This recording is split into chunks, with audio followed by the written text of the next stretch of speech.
पुष्पन सिंह साख और आप देख रहे हैं माई एग्रीकल्चर प्रैक्टिस। तो दोस्तों हमने इस खेत में सरसों बो दी है, मस्टर्ड बो दी है। इसमें 1 किलो बीज भी बोया था, जो ये 4.5 बीघा खेत है इसमें। अब देखते हैं, इसकी जो पलेवा था हमने नहीं किया, जो धान का खेत था उसी में ऐसा ही जुताई करके ऐसे ही बो दिया है। तो हम देखते हैं इसमें जुताई सरसों ठीक से जमेगी कि नहीं।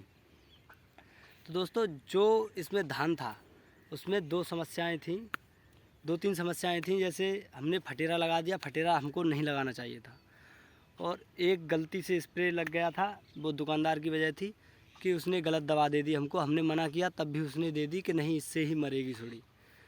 और एक और थी गलती हमारी कि हमने सबसे ज़्यादा मतलब यूरिया का यूज कर दिया। धान में जितना यूरिया नहीं देना चाहिए था वो हमने यूरिया ज़्यादा दे दी, इसलिए हमारा धान काफ़ी हाइट इतनी ऊंची तक हो गई थी धान की।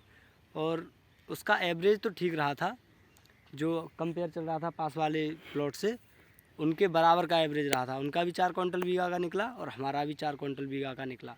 तो इस खेत में 18.25 क्विंटल धान निकला, जो 2911 के रेट से गया, 2911 रुपये प्रति क्विंटल।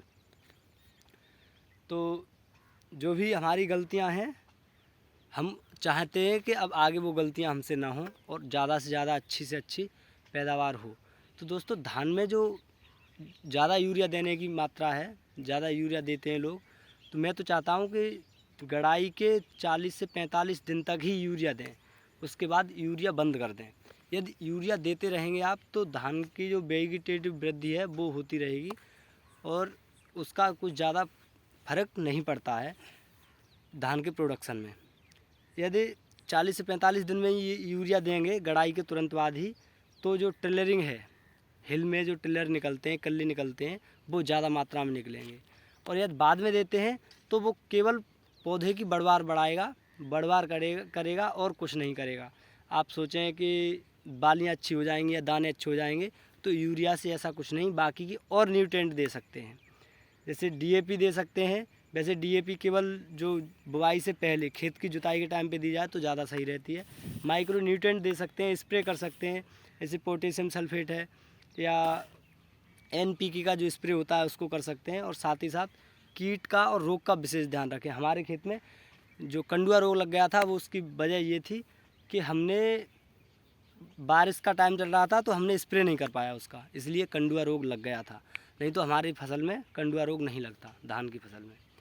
तो हम फिर मिलेंगे कुछ नई जानकारी के साथ। बने रहिए माई एग्रीकल्चर प्रैक्टिस पर। वीडियो देखने के लिए आपका बहुत बहुत धन्यवाद।